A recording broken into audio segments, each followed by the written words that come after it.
What's up mga surfers? G's Videos MTB Open Pro Category Mayaman Cycling Race 2024. Mag-iinit ang ating umpisa rito sa ating mga MTB na dito ang Pro Lizardo, Steve Hura. Mapapalaban sila dito sa ating mga amateur na dito rin ang mga malakas ng mga iksi rin natin.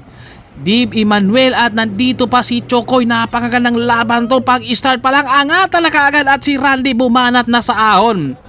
At si Gerald dito dahil nagkaangatan na sila, medyo kinakabyusan siya rito ng kadina kaya dinudukot niya rito, nakabiyangki ng bike. At si Randy hindi tuluyang nakakatakas rito dahil napakatulin pa yung habol ng ating peloton. Maraming salamat rin kay Sir Alex Bilang Temes Kilin Todos, si Maris Rambong TMX lang Todos. Ito yung harapan, buwabanat sa kanan, may humabol si Azor, si Dave at Go for Gold. At yung mga malakas sa XC natin, sama-sama sila rito. Yan yung mga team rin at may bumanat.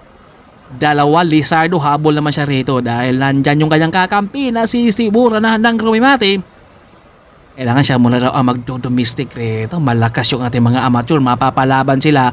At ito yung kagandahan dahil kapag hindi ka natakot lumaban sa ating mga pro, doon ka makakuha talaga ng mga teknik kung paano yung angatan at palitan rin sa mga trangkuhan yan. Ito yung harapan. Nag-aantay sila rito kung sino ang babanat. Si JC nasa kanan, malayo yung bunga niya rito kaya matagal siya umabot rito sa ating harapan. May bumabanat sa gitna siya dumaan rito. Malakas itong si Idol, parang si Russell ata to ha. Sumubok siya rito mag-atim ng break. Yun nga lang ay pa-U-turn muna to. Kailangan niya munang mag-minor. At ito yung ating peloton. Nandito rin si Ken, Dave, si Relo at Steve Hura nasa gitna. At si Imjong, Edgy Boy, mga team Exodus ang abangan natin rito. At ito yung harapan, nag-aantay sila kung sinong bumabanat dito. Edgy Flores ito ang bumanat sa kaliwa dahil nagpahinga sila. Tinakasan rito ni Edgy Flores at si Kukak dito ang humatak sa ating peloton. Makakarimati ba kaya siya dyan? At ito yung ating solo breakaway. 40 yung takbuhan rito ni Edgy Flores. Grabe yung mga tining ng sipa nila rito. Sanayan sa mga XC. Kaya pagdating sa road, kakayanin kailang pumalaya at maitutuloy na kaya niya hanggang finish line. Ay, ito yung ating grabe yung giling niyan, sagad-sagaran pero nasa likuran.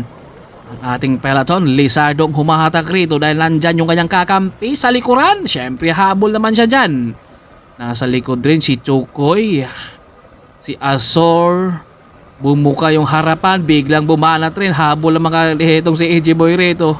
Ang ganda, yan yung mga dating newbie, napakalakas na ngayon. Sipag lang talaga sa pag-iinsayo rin, no?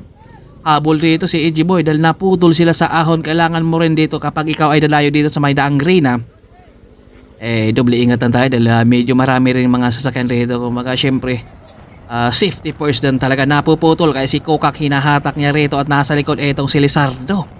Kanina si Kukak ang humatak, ngayon ay siya naman ang humatak rito sa ating pro. At dito si Jetro Chel lang dito sa likuran, no, na parang namamasyal lang at dalawang umaagwat sa ating peloton. Panay-panay yung ating dalawa pero yung ating grupo sa likuran naandyan rin sa likuran. Sumubok lang sila dito kung mapagbibigyan ba sila pero nasa likuran din. Si Dave talagang nagkakabantayan na sila. Bumomba rin dito sa likuran si Dave. Dapang-dapa rin si Chokoy, Dave Zerelo rin, si Azor. Si Wins nandyan rin at si Miles nakatago rin sa likuran. Bumuka etong si Dave, dahan-dahan gusto niyang ituloy rito pero nandyan rin si Dave Emmanuel na nakabantay rito sa harapan na kapag may lalabas po, malay rin si Imjong sa kaliwa. Habol naman itong si Dave. Azor din nakabantay at si Chokoy nakabungad na yung mga malalakas natin rito. Yan yung mga aabangan natin kapag walang makakawala sa kanila. Go for Gold sa kanan, bumanat ng dahan-dahan. Tinuloy niya rito at inaangatan sa last lap. Ang tulin rito pero mabigat talaga kapag MTB, no? Kumbaga hindi ka basta-basta makatakas dahil mabigat pero meron talagang malakas yung mga diinan. Sayang kapag nandito rin si Ryan Tugawin, yung magandang abangan no, kapag napalaro siya dito sa MTB. Go for Gold, sumubog siya rito pero hinahabol naman ito ni Dave ng Team Standard. Last lap tayo rito, magandang abangan. Biglang pumalay itong si Russell dito, tinakasan na sa last lap. Grabing aero na yan, no? Dapang-dapa, kulang na lang ay magtago siya rito sa kanyang manubila.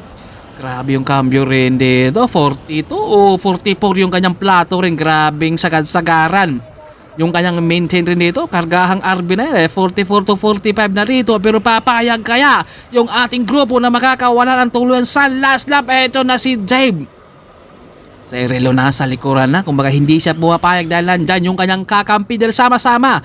Yung mga malakas sa iksi ngayon na isang team sila rito.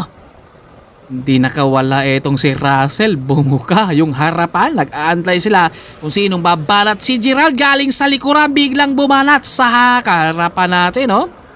Sinubukan niya nga mag-attempt rito sa ating last lap kung kakayanin ba niya rito dahil paryoton tayo, kailangan mag-minor rin dito. Ni Gerald Antolin kanina may dinudukot yan siya, nag-attempt ng breakaway si Dave, nakabungad na rito at si Chokoy. Magandang abangan yung ating krimatihan dahil si Chokoy ngayon ko lang yan siya nakita na lumaro dito sa may Manila at biglang sumimplang eto si Idol na kasabitan sila ni Jetro at naantulin ang harapan natin. Abangan natin kung sino ang mananalo rito dahil buo sila rito. Patiisan at nagkasabitan na pasama pa dito si Joe Marron. Nako, marami tayong sumimplang, dalawa si Jetro din, si Ken hindi na nakakarimati at nasa harapan. Si Rimac, ito patiisan lang to sila dahil mga drugihan na rin talaga to dahil angatan ng angatan rin sila. Rimac bumabanat, malayo yung angat niya rito. Maaga at si Deb rito kapag may lalabas, habol na siya rito. Dahil yung kanyang kakampi kanina ang naghabol kaya fresh pa yan si Deb rito. Si Rimac sinubukan niyang angatan rito pero maaga yung kanyang angat kaya si Deb ay nakabantay na at si Azor hindi na nakakarimati. Si JC Steve Hora, grabing siksikan sila dito. Talagang patiisan at pagalingan talaga. Mahaba-haba yung manumila nila dyan eh. Nasa harap itong si Remark, AJ Boy, nasa harapan. Angatan, AJ Boy, unang umangat rin dito. At Chokoy, nakakabit rin dito. Si Deb, naiwan sa likuran. AJ Boy, nasa ating harapan. Si Wednesday, humahabol. Biglang lumabas itong si Deb. Pantay sila dito ni Chokoy. Tapatan sila sa kanilang grima. Handang umaagwat ito si Deb. Humahabol si Chokoy. Si Wednesday, humahabol. Si Tris, nasa likuran din. Umaagwat na si Deb rito. Chokoy, si Wednesday, humahabol. Ang ayaw ng agwat dito ni Deb. Chokoy versus Wednesday. Ayo at handa pati sa bike ruhan rito. Nakalamang itong si Wins kaya Chokoy, grabe Romy rim. Si AJ Boy unang umangat dito at si Rimac dito sinubukan pa siya ng kumapit dito at si Dave nakabantay sa likuran dito ni Chokoy. Grabing angat dito ni AJ Boy, dating newbie, napakalakas dito sa likuran at biglang pumasok sa gitna itong si Dave at si Chokoy rin. Tapatan sila at nakaagwat na dito si Chokoy sa kanilang tapatan, no? Pero grabe yung pantiis rin dito ni Deb. Ang ganda yung kalang krimatihan. Si Wednesday naghahabol rin sa likuran. Si Tres din at nakaagwat etong si Deb rito. Pero humahabol rin etong si Wednesday ito rin sa kanan natin dahil si Chokoy dito nasa harapan nga niya at ang layo na kagad ng agwat dito ni Deb at tapatan yung dalawa. Chokoy versus Wednesday, patiisan at tatlo sila rito at go hit lang talaga yung pagitan ni Chokoy at kay Waynes. Ang ganda yung kanilang krimatihan. Bawal huminga.